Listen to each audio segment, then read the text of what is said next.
E Aí, agora, meu amigo? agora tá perfeito, meu pastor. Glória a Deus, glória a Deus. Valeu, Graças gente. a Deus. Como é que tá aí em Curitiba, pastor Leandro? Tudo bem?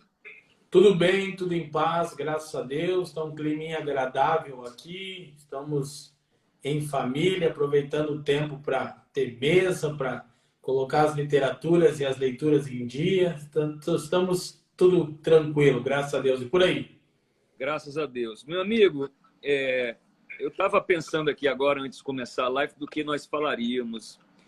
Eu me lembrei daquele texto de Êxodo, em que Deus disse para o povo, disse que o desejo dele era que Israel fosse uma nação sacerdotal, Sim, fosse um reino sacerdotal. O desejo de Deus era que cada cidadão da nação de Israel fosse um sacerdote, que Israel fosse um sinete, né? O profeta diz: eu levantarei um sinete, um estandarte, uma bandeira entre as nações.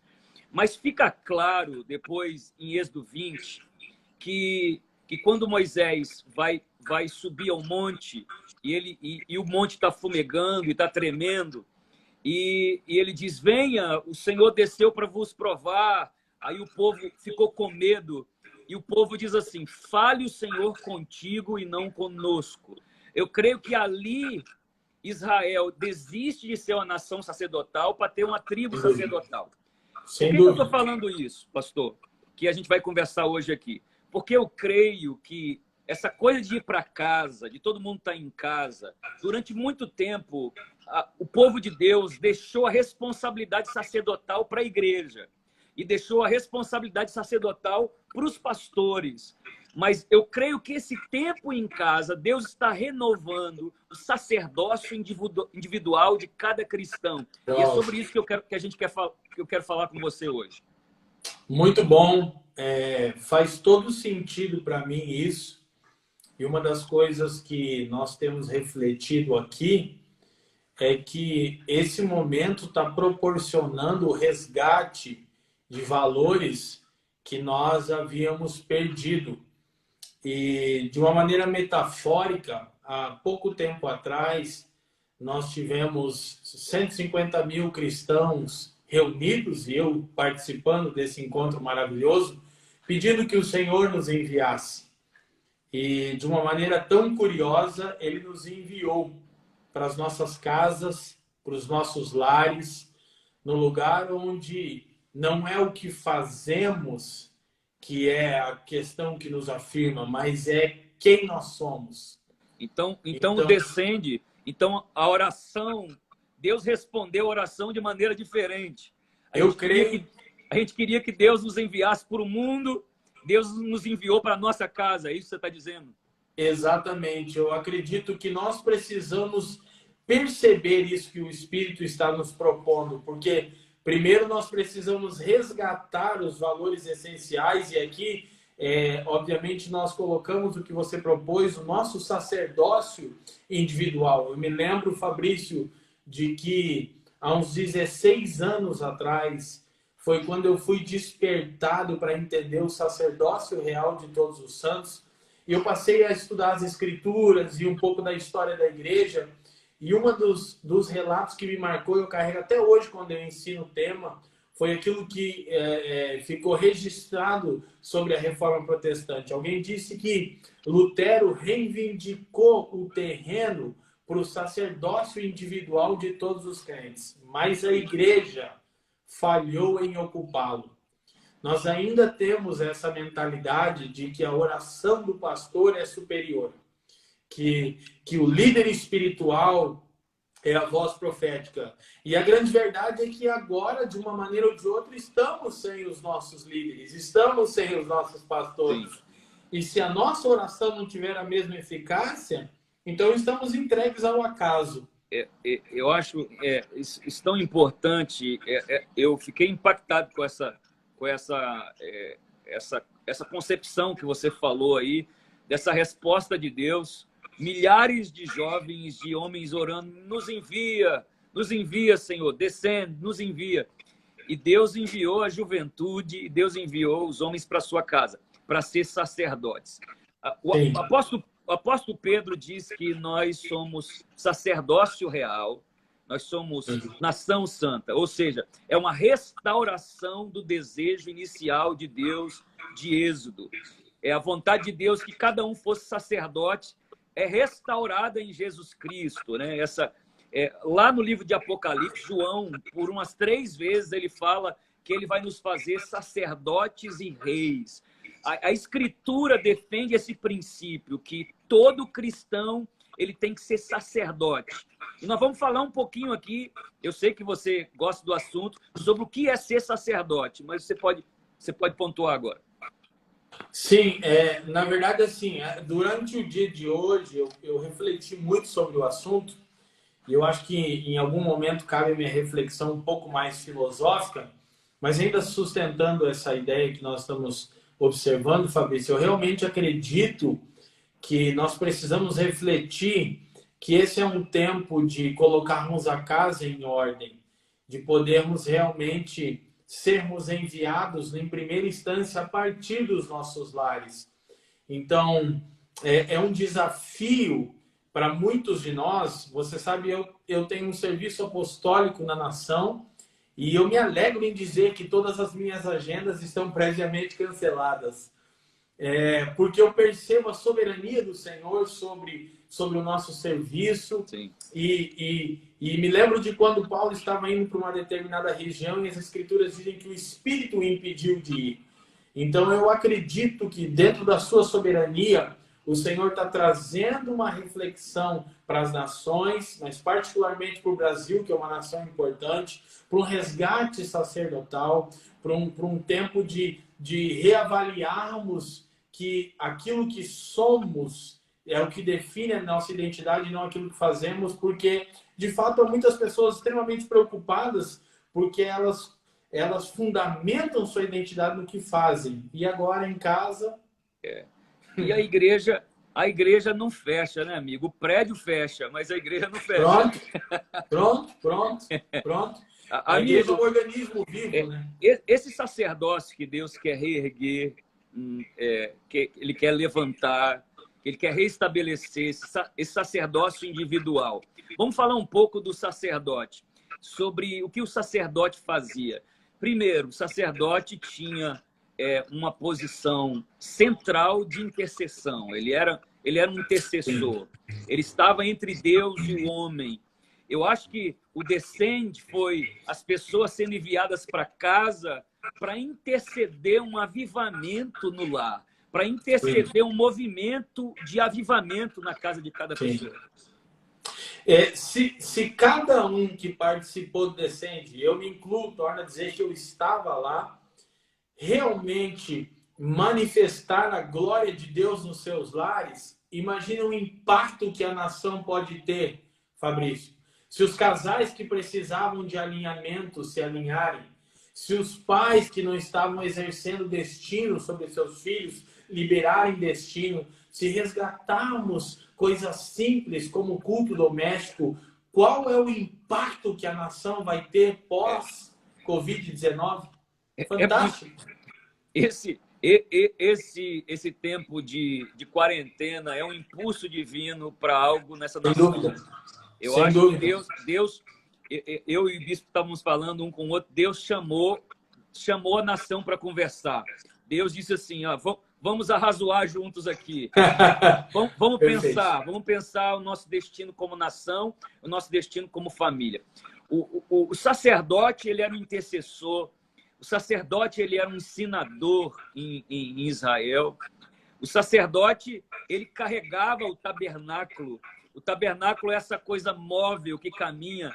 Eu creio que, nesse momento, essas pessoas, nós que somos enviados de Deus, quem sabe tem gente nos ouvindo, que é o único evangélico, o único santo na sua casa, o único chamado por Deus na sua casa. Você pode carregar o tabernáculo de Deus para dentro da sua casa. Criar uma atmosfera diferente. A gente está vendo, pastor Leandro, nós estamos fazendo lives de 2 em 2 horas.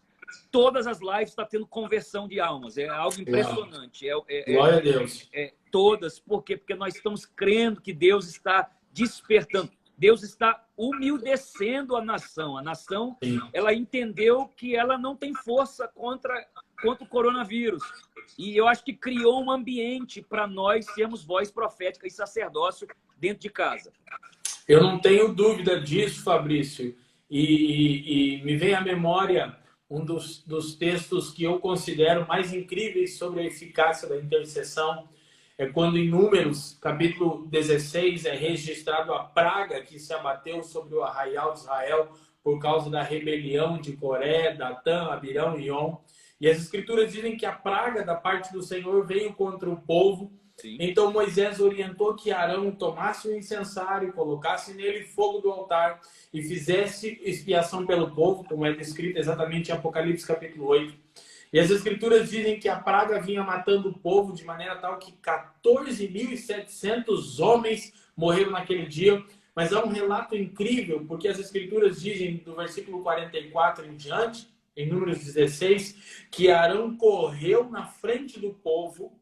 E o quadro que as escrituras pintam, Fabrício, era que a praga vinha matando as pessoas e Arão corre na frente do povo e aí ele corre na horizontal e ele faz uma linha divisória com a fumaça do incenso. Uau. A escritura diz assim: então Arão parou entre os mortos e os vivos com o incensário e a praga cessou. É incrível que o relato das escrituras, se pudéssemos ver a imagem, Abraão fez uma linha divisória com a fumaça do incenso. E quando a praga chegou na fumaça do incenso, ela parou de maneira que ele ficou em pé entre os mortos e os vivos. E intercessão é estar entre os que morrem e entre os que vivem. Então eu quero liberar uma palavra para você. Você pode tomar autoridade sobre a sua casa, sobre a sua cidade, para determinar linhas divisórias, a fim de que o Senhor guarde aqueles que pertencem a Ele. Você é onde a praga para. Exatamente. A sua autoridade é onde a mortandade para. É onde o mal para. É esse sacerdócio que nós estamos falando, de nós assumirmos definitivamente essa coisa de Jó, que Jó acorda de madrugada e intercede pelos filhos. E ele essa coisa posicionada do sacerdote. Porque o sacerdócio, ele tinha também uma aplicação de cura, de restauração. Você vê que o sacerdote, chegava alguém leproso, ele dizia: olha, ele está realmente com lepra. Vamos oferecer ao Senhor esse sacrifício para que seja curado. O sacerdócio, ele tinha um trabalho médico, ele declarava cura. E quem é sacerdote na casa vai declarar cura sobre a casa. Amém. A vida sobre a casa. Ele vai parar o mal e ele vai declarar cura sobre a casa. Amém. Eu creio e agora nós devemos também encarar isso com assumir a nossa responsabilidade. Pensando ainda dentro do tema, quando nós olhamos para a realidade, que é a realidade que antecede o reinado de Davi, pouco antes do período até mesmo de Saul, nos dias de Samuel, você conhece as escrituras que dizem que a palavra do Senhor era rara e não havia visões, em 1 Samuel. E é curioso que Samuel, o livro de Samuel, começa mostrando o declínio que a nação entra a ponto de reivindicar um rei carnal. Eu sempre disse, Fabrício, que Saul é o clamor da terra, mas Davi é o clamor dos céus. A terra clamou por um rei e ele é Saul. Os céus clamam por um sacerdote rei e ele é Davi. Então, vamos entrar por aí, porque eu achei ótima a sua entrada aí, porque quando o apóstolo Paulo ele volta para explicar que os gentios estão sendo salvos e ele vai defender isso, ele diz assim: porque a palavra diz, eu levantarei outra vez o tabernáculo de Davi. Porque o Davi, ele é a figura do sacerdócio individual. não do sacerdócio Isso. da corporação, da instituição igreja ou do grupo clérico de pastores, mas Davi, ele é a figura do sacerdócio pessoal do cristão. Ele constrói um tabernáculo, e o tabernáculo é onde a arca fica, e esse tabernáculo não tem véu, esse tabernáculo é um tabernáculo livre, é um tabernáculo de adoração. Davi veste, pelo menos na sua vida, 3 vezes o éfode sacerdotal. Por quê? Ele não poderia vestir o éfode, mas ele veste porque é o prenúncio da graça, é o prenúncio do sacerdócio individual de todos os santos. Perfeito. E uma coisa que nós podemos acrescentar é que dentro desse período, e é fantástica a sua observação de Davi prefigurando o sacerdócio de todos os santos, porque a profecia diz que o restante de Edom buscaria o Senhor, ou seja, os gentios, fala da entrada dos gentios no propósito de Deus ter um povo sacerdotal, uma nação sacerdotal. É interessante que quando nós olhamos para as Escrituras mostram que durante o período em que Davi reinou, Fabrício, aproximadamente 40 anos, existiram 2 tabernáculos em Israel. Sim. 1 Crônicas, capítulo 1, deixa isso claro. O tabernáculo de Moisés, erguido no Monte Gibeon, com pátio, né, átrio, lugar santo, véu e santíssimo lugar, e a tenda de Davi erguida em Sião. E durante 40 anos houve ofício no tabernáculo de Moisés. Todavia, a arca não estava mais lá. A arca estava na tenda que Davi havia armado em Sião. 2 de Crônicas 1, de 1 a 4, mostra isso. O que isso pode nos explicar e representar para nós agora? Talvez a gente esteja elevando o assunto para quem está nos acompanhando, Sim. Mas eu acho que é por aí. É que havia uma estrutura que funcionava sem glória, Fabrício. Sim. O tabernáculo de Moisés representava nessa ocasião o velho, com toda uma estrutura litúrgica, mas eles não percebiam que atrás do véu estava vazio. Isso é figura de linguagem. Eles sabiam Verdade. que a arca não estava lá. Ela estava na tenda que Davi havia armado em Sião. Todavia, eles permaneciam lá exercendo aquela liturgia. E nós, de alguma maneira, estamos sendo obrigados a repensar que talvez esse fechamento de muitas estruturas, Fabrício, revela que muitas delas estavam funcionando sem a glória de Deus. E o que nós fazemos quando a glória de Deus se vai? Estabelecemos liturgia. Eu sempre disse que a liturgia serve para substituir a glória de Deus. Então, agora, quem tem sacerdócio diante do Senhor não preocupa-se com a estrutura. Obviamente, os espaços que reunimos são úteis para a vida da igreja, claro. Sim. Nós amamos estar juntos e reunidos, mas quem tem sacerdócio no Senhor não se preocupa com a estrutura, não é cativo da estrutura. Porque existem 2 tipos de tabernáculo funcionando no Brasil. Estruturas que carregam a glória de Deus e estruturas que estão vazias da glória de Deus. E vamos falar um pouco sobre Davi, porque Davi ele é esse sacerdote que não é da linha de Arão, né? Essa figura que se confunde com Melquisedeque, um sacerdote sem linhagem, que é absolutamente um sacerdote segundo a vontade de Deus. Jesus é um sacerdote segundo a linhagem de Melquisedeque, ou seja, segundo uma linhagem, segundo a vontade de Deus. O que eu quero dizer sobre isso? Davi, em momentos críticos, ele soube assumir a sua posição de sacerdote. A Bíblia diz que quando a família dele é roubada lá em Ziclag e pelos amalequitas, a Bíblia diz que depois que ele se reestabelece, ele se anima no Senhor, ele se fortalece no Senhor, ele chama um sacerdote e diz: traz um éfode para mim. Ou seja, ele tinha um sacerdote que andava com ele, mas ele não pediu sacerdote para ter a responsabilidade que é dele. Uau. A minha família foi roubada. Eu não vou colocar a responsabilidade no sacerdote. Eu vou vestir a roupa sacerdotal. E Davi pede o éfode sacerdotal, ele assume a responsabilidade e ele pergunta a Deus: eu vou perseguir e eu vou achar, e Deus diz: vai, porque você vai alcançar a sua família. Quem sabe é a hora gente que tinha perdido a família, Leandro.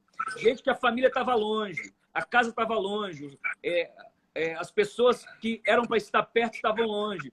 Deus está dando a capacidade de vestir a roupa sacerdotal e perseguir a sua família, perseguir os seus relacionamentos, perseguir uma intimidade, uma graça, uma família. Esse é o sacerdócio pessoal da igreja também.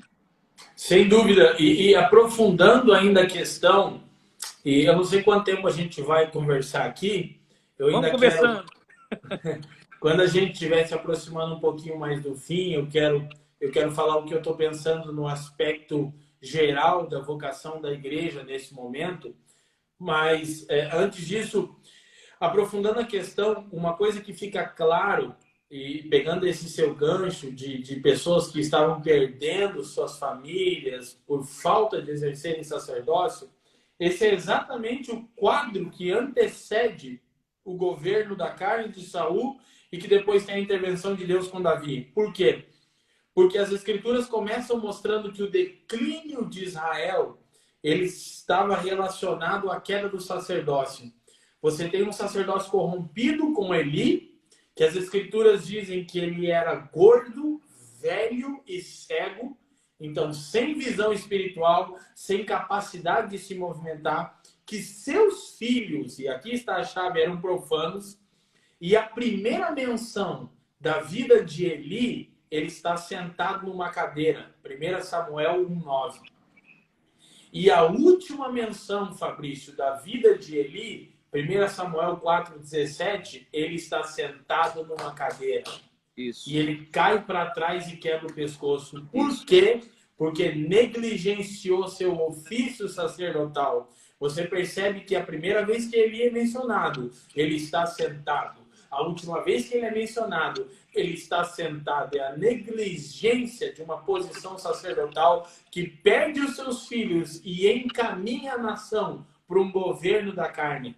Que é Leandro, olha, Oséias 4:3 diz assim: o meu povo é consumido por falta de conhecimento.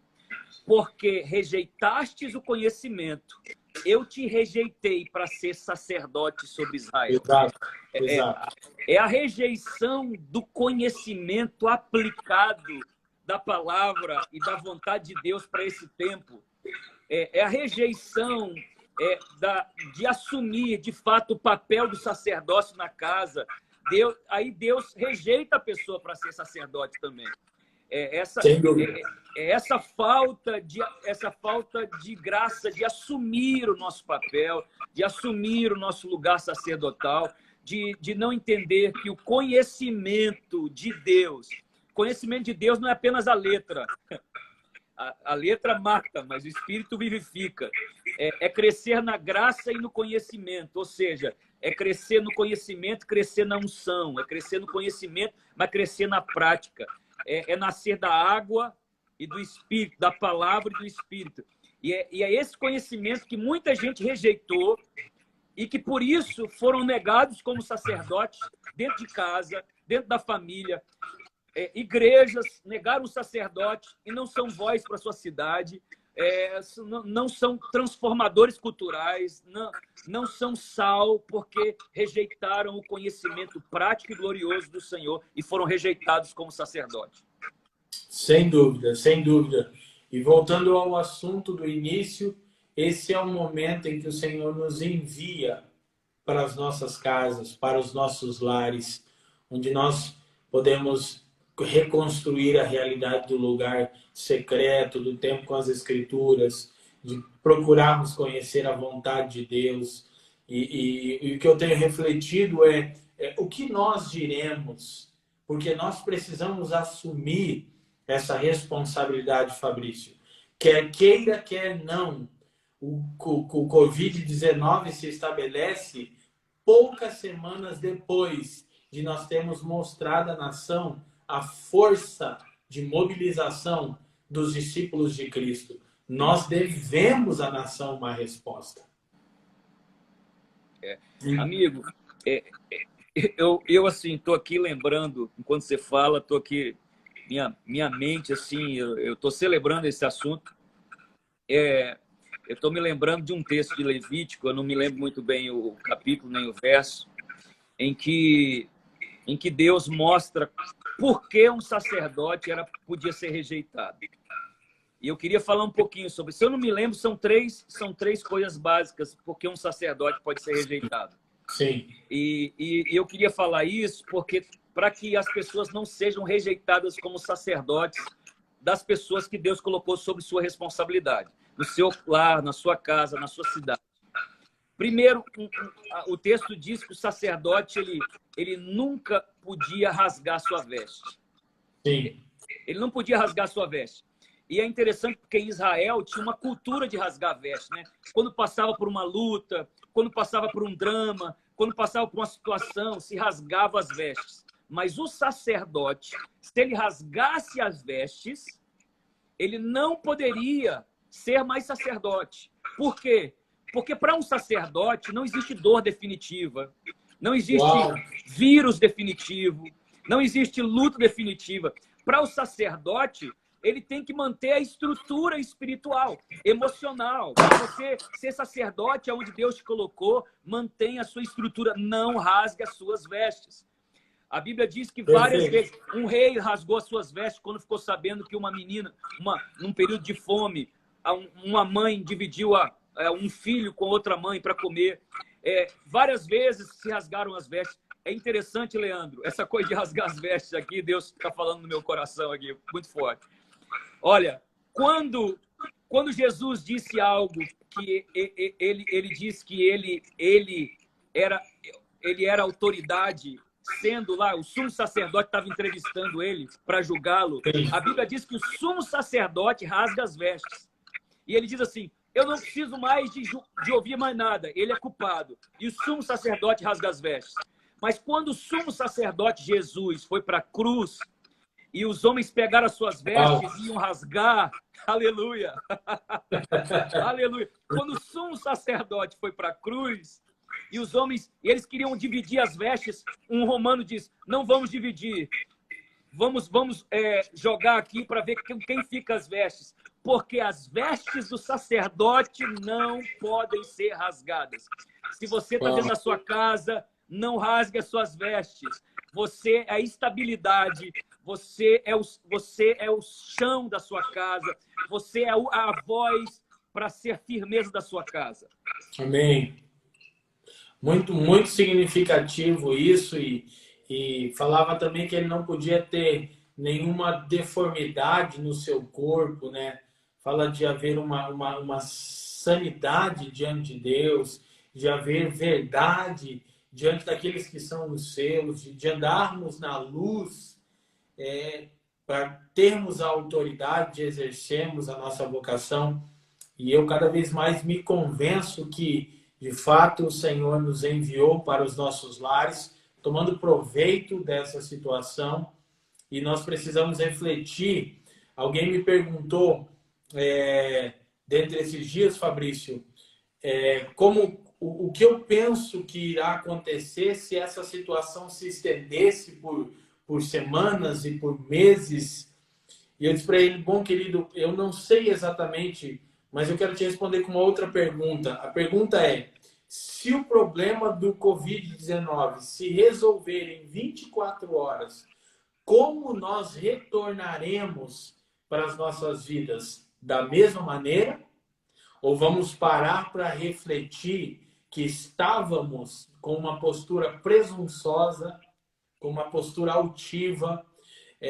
Eu tenho me lembrado muito das escrituras, que lembro muito de minha mamãe me falando, Tiago 4,15, quando as escrituras dizem que não deveríamos dizer que iremos para lá ou acá, que faremos isso ou aquele outro, mas que deveríamos dizer se o Senhor quiser. E eu acho que é um resgate da compreensão da soberania de Deus. A irmã está dizendo, nos prostrando. A irmã está dizendo aqui que é Levítico 21, que eu não estava lembrando. É Levítico 21 mesmo, que fala sobre como o sacerdote perdia os sacerdotes. Se ele rasgasse as suas vestes, segundo, nesse texto lá está dizendo, se ele tocasse em mortos. Uau! Se ele tocasse em mortos. E isso aí, a gente pode falar a noite toda sobre isso aí, né, Leandro? É até perigoso, Fabrício. Assim, não tocar. Gente, não toque em coisas mortas, porque senão você perde o seu sacerdócio. Toque em coisa viva. Tem gente que está tocando só em notícias. Isso. Cuidado para você não perder o seu sacerdócio. Isso, hoje... Deixa os mortos enterrarem os seus mortos. Isso. Eu espero não parecer leviano de nenhuma maneira, porque o nosso coração está contrito. Mas eu até falei com a Fran, com a minha esposa, eu falei, vamos dar um tempo aí de notícias, vamos assistir um bom filme, vamos comer uma boa macarronada. Para aqueles que gostam, com vinho tinto também. Por quê? Porque se eu não celebro estar no meu lar, ontem, Fabrício, isso é bem comum aqui em casa, porque eu gosto desses afazeres. Ontem a gente tirou o dia para organizar tudo e tal, e passar o aspirador, e eu estava assim, refletindo em muitas coisas, e quando eu estava fazendo isso, uma escritura que me veio à memória, e ela cabe muito aqui, no processo de restauração, de retorno dos exilados do cativeiro babilônico, quando começa-se aquele incrível processo de restauração do altar, Esdras 3, restauração do templo, depois restauração dos muros do delineado da cidade. Há um registro no livro de Neemias que é muito assim pertinente. Deixa eu abrir um parênteses. E há uma restauração do sacerdócio. A restauração da lei e do sacerdócio, né? De maneira tal que Esdras arranca suas barbas, seus cabelos. Sim. E o texto de Neemias, capítulo 8... Deixa eu continuar aí. Segura aí. Manda bala. Há uma restauração do sacerdócio tão importante que quem era o profeta da restauração era Ageu e Zacarias, né? Dessa restauração aí de Esdras que você está dizendo, Neemias e Esdras, né? Os profetas eram Ageu e Zacarias. E Zacarias tem uma visão do sumo sacerdote Josué com as vestes sujas. Então, os amigos dele vêm e dão outras vestes para que o sacerdócio retornasse. Lá, se eu não me engano, é Zacarias capítulo 9.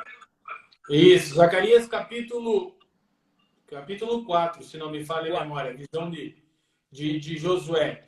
E essas coisas, elas estão tão conectadas, elas fazem tanto sentido, e as escrituras depois vão dizer que, embora a cidade estivesse num processo de restauração... Perdão, me lembrei aqui, Zacarias 3. 3.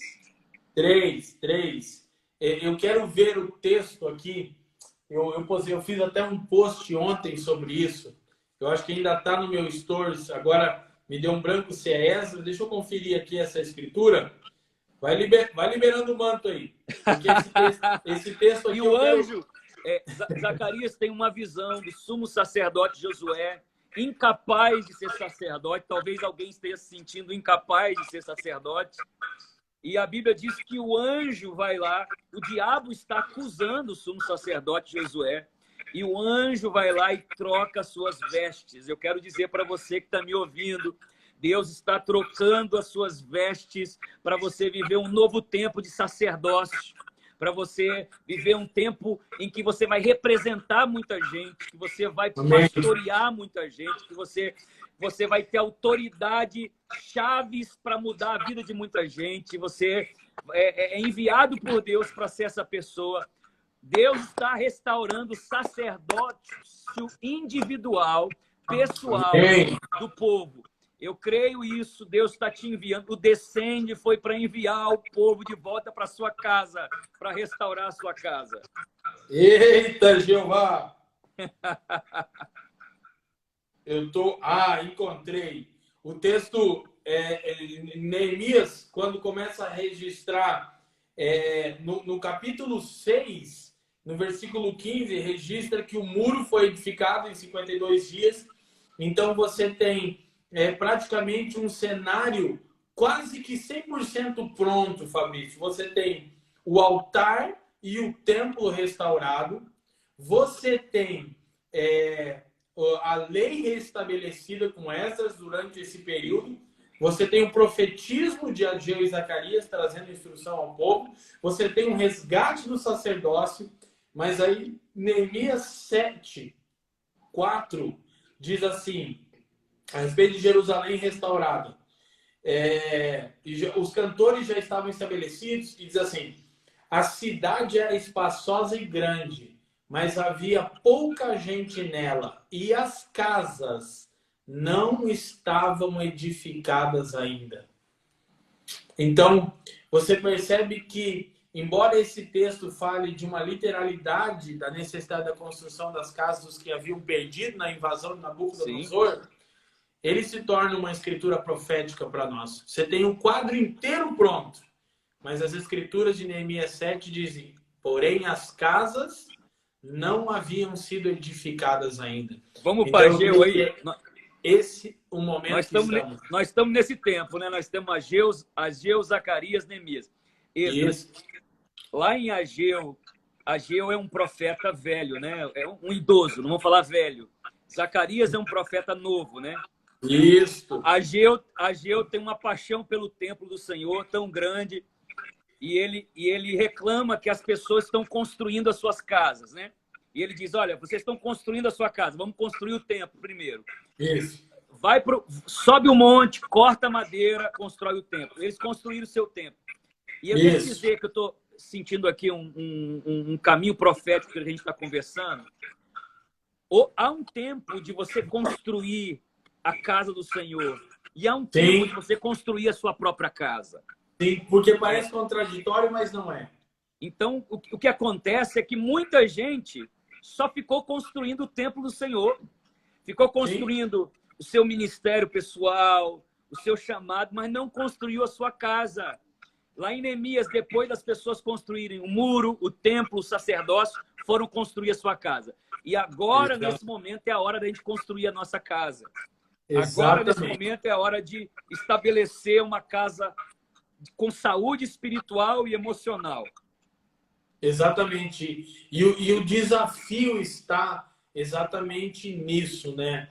De termos... Eu estava refletindo nas escrituras, gravei um vídeo com o Douglas, eu acho que vai para o ar no canal do Jesuscope entre hoje mesmo ou amanhã, falando sobre esse momento. E quando Paulo escreve a Timóteo, ele fala que Deus não nos deu um espírito de medo e covardia, mas isso fez com que alguns fossem imprudentes. Então, Paulo diz que ele nos deu um espírito de poder, de amor e de moderação. E o grego para moderação é estabilidade de mente. Então, eu penso que a gente está sendo levado a um lugar para ter a estabilidade das nossas emoções, para repensarmos valores, para olharmos nos olhos das nossas esposas, dos nossos filhos. Eu não sei, Fabrício, a respeito de muitos irmãos, pregadores, pastores e apóstolos no Brasil, mas eu amo estar em casa. Eu vou dizer algo para você aqui. Eu conversei com um pastor hoje, um pastor de Belo Horizonte, e ele estava me dizendo que, rapaz, foi a melhor coisa para mim parar, porque eu me reconectei de novo com meu filho, a igreja me tomava todo o meu tempo. É a figura de alguém que estava construindo a casa do Senhor, mas não estava construindo a sua própria casa. Leandro, nós vamos caminhar para finalizar mais uns 5, 10 minutos, mas eu queria terminar. A irmã colocou aqui o Levítico 21, né? Nós falamos aí das coisas que fazem uma pessoa perder o sacerdócio na sua casa, ou o seu lugar de influência. A gente falou sobre rasgar as vestes, esse desequilíbrio. A gente falou sobre tocar coisas mortas, mas eu queria falar sobre a terceira coisa que eu me lembrei aqui, é que o sacerdote, durante todos os dias da sua vida, ele tinha que usar um talite sobre a cabeça. O texto lá até diz assim, o sacerdote não pode descobrir a cabeça. Ele tem que estar coberto a cabeça. E o talite é o quê? É a representatividade do templo. É o templo em mim. É o lugar da oração em mim. Não é o lugar que eu vou, é o lugar que eu sou. E eu acho que a gente, para não perder esse sacerdócio, a gente tem que fazer da nossa vida um lugar de oração contínuo, a nossa casa um lugar de intercessão, de vida do Pai. Para a gente não perder o sacerdócio, a gente tem que manter a cabeça coberta. A gente tem que manter a cabeça coberta com um talite. O sacerdote, ele só tirava o talite para tomar banho e para dormir. Era só isso.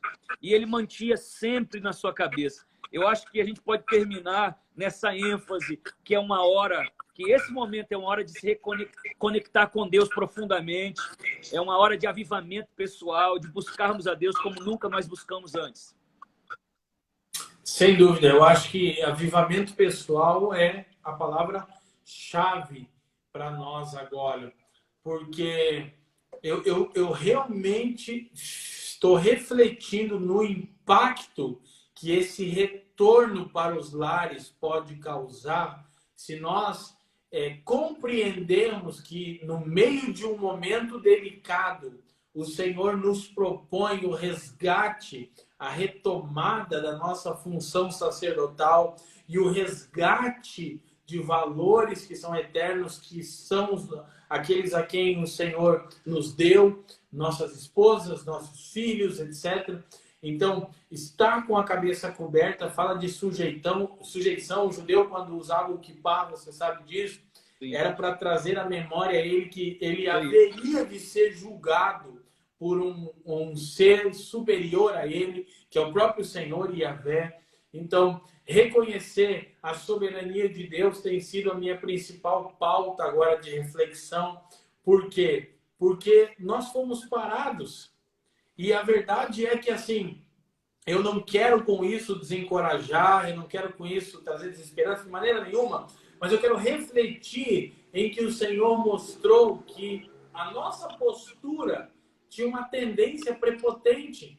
Verdade. Porque, poxa, uma das coisas que sempre mexeu comigo é falarmos de oração, de mobilizações de oração, de grandes mobilizações de oração com pessoas que não oram. Falarmos de palavra de Deus, de pregarmos o evangelho, tanto falamos, né, no Descende, falamos porque eu estava de acordo, estou de acordo, sou parte disso. Falamos sobre isso com uma geração que não ama as escrituras, Fabrício. Como você falou, e de novo eu quero ressaltar que de maneira nenhuma eu estou tratando isso de forma leviana, mas eu estou amando estar em casa, eu estou pondo minhas literaturas em dia, terminei livros que eu precisava terminar, que eu estou lendo sobre política, sobre os movimentos na história, já entrei em 3 novos livros agora, eu estou aqui, meu Deus, cara, é isso aí. É até delicado de falar, mas eu estou curtindo esse momento. Primeiro, por quê? Porque eu estou orando, nós como igreja estamos mobilizados na intercessão, mas confiamos na soberania de Deus. Confiamos que Deus é soberano sobre o seu povo e é soberano sobre as nações. E Isaías, capítulo 26, versículo 9, tem um dos textos mais fantásticos, eu acredito, para essa nossa reflexão de resgate desse lugar diante do Senhor. O profeta Isaías vai dizer, em Isaías 26, 9, ele, falando dentro do contexto da restauração, ele diz assim: com a minha alma tenho eu desejado durante a noite. Sim, com meu espírito dentro de mim te buscarei durante a alvorada. Então ele está falando de uma madrugada, de um nascer do sol diante do Senhor. E aí ele diz assim, Fabrício: pois quando os teus juízos estão na terra, os habitantes do mundo aprendem a justiça. Amém. Então, quando os juízos de Deus, que são pedagógicos, estão sobre a terra, os habitantes do mundo aprendem a justiça. E onde Isaías estava, que ele chegou a tal reflexão? No lugar de oração. Ele diz: com a minha alma eu suspiro e o meu espírito procura por ti na alvorada. Porque quando os teus juízos estão na terra, os habitantes do mundo aprendem justiça. Todas as ações de Deus são pedagógicas. E nós podemos agora aprender os padrões de justiça de Deus. Eu disse agora com o nosso presbitério que quando essa pandemia passar, e ela vai passar, nós teremos campos brancos para a colheita. Amém. O É isso mundo mesmo. não encontra esperança que não seja nas Escrituras, nas sagradas palavras de Deus. E nós precisamos entender a pedagogia de Deus nesse momento, que os juízos de Deus, quer queira, quer não, de uma forma ou de outra, estão na terra para nos ensinarem justiça. Amigo, nós vamos terminar a live nesse momento. E eu queria que você fizesse uma oração aí pelas pessoas que estão ouvindo, para que elas houvesse um resgate do sacerdócio individual de cada um deles e que esse tempo realmente seja um tempo de avivamento pessoal, que a gente possa sair muito mais perto de Deus, vivendo muito melhor de Deus no próximo momento. Eu estou crendo, eu estou vendo esse momento como um renascimento. Eu estou crendo num renascimento para a igreja, num renascimento para o povo de Deus e num fator humildecedor e quebrantador da humanidade. A humanidade vai estar sendo quebrantada para olhar para aquele que é o único, o soberano, o Rei da Glória, Jesus Cristo. Amém. A pedagogia de Deus. Eu quero orar assim e quero terminar lembrando, eu tenho nas minhas mãos as escrituras de Ezequiel, e você sabe que Ezequiel é um profeta que profetiza no contexto de cativeiro. Sim. E quando ele está questionando ao Senhor por causa do opróbrio que a nação havia sido entregue, as escrituras de Ezequiel capítulo 8, versículo 3, dizem que Ezequiel teve uma visão e ele diz que como a forma de uma mão pegou ele pelos cachos dos cabelos, pela cabeça, e o Espírito, ele diz, me levantou entre a terra e o céu. E esse é o ponto. A posição de um sacerdote, Fabrício, é nas regiões celestiais, é entre a terra e o céu. E o Espírito leva Ezequiel até Jerusalém. Essa é uma visão moderna demais, é uma visão com drone de Deus. E ele diz que ele é levado até Jerusalém, ele está em Babilônia, e ele vê a razão do opróbrio da nação. E Deus mostra para ele que no lugar, no santíssimo lugar, havia uma imagem, a imagem que causa os ciúmes. Mas o texto traz uma coisa curiosa. O Espírito pega ele pelos cabelos e o posiciona entre a terra e o céu. É como que se um tranco de Deus para nos reposicionar a nossa função sacerdotal e a compreendermos que se há opróbrio sobre a nação, é por causa da negligência do nosso sacerdócio. É isso aí. Clamamos para que ele nos enviasse. Ele nos enviou para os nossos lares. Eu quero orar também com vocês. Pai, muito obrigado por esse tempo que você nos propõe. Amém, obrigado, Senhor. porque você nos dá as ferramentas da internet para termos um alcance vezes e vezes superior àquilo que temos em nossas plataformas aos domingos. Senhor, obrigado porque você está despertando o seu povo com esperança. Sim. E especificamente eu te peço por aqueles que nos escutam, por aqueles que ouvirão essa live, por aqueles que não ouvirão. Senhor, leva-nos a reposicionarmos o nosso sacerdócio, que haja um resgate do nosso sacerdócio nesses dias e que possamos com esperança perceber que os campos estão brancos para a colheita. E como você mesmo disse, Jesus, tudo está pronto. Os campos estão brancos e que possamos aproveitar esse momento com os nossos familiares e esse momento de resgate daquilo que realmente importa. Oramos no seu precioso nome e abençoamos os seus filhos com o favor do céu, Pai. Amém. Amém. Amém.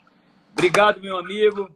Sou teu servo, obrigado você. E se você estiver disponível, gostei muito da nossa conversa. Semana que vem para a gente fazer outra live, tá? Vamos filosofar semana que vem sobre a origem do mal. Estou pensando sobre isso. Vamos filosofar. Tá bom? Tá bom. Deus abençoe, obrigado. Muito obrigado. Beijo, e vocês estão aí, gente. Abração em todo mundo aí. Um abraço. Valeu. E vocês estão aí. Amanhã eu estou com o pastor Cote aqui. Não perca. Amanhã, esse mesmo horário, 22h22, Cote. Aquele que vem após mim, eu não sou digno de desatar as sandálias. Forte abraço, Fabrício. Valeu, amigo. Com Deus. Tchau, tchau. Então não perde, divulgue amanhã. Pastor Cote vai estar aqui nessa live. Deus abençoe todos. O sono do justo para todo mundo, viu? Um abraço aí para Jacilene, Júnior Negueb, Fogo, Pipoco Júnior, Silvia, Alessandro, obrigado, querido. Todo mundo falando para mim guardar aqui, eu vou salvar a live, pode deixar. Amém. A Thalita, abraço aí. Los Santos, Bruna, Camila Lemos.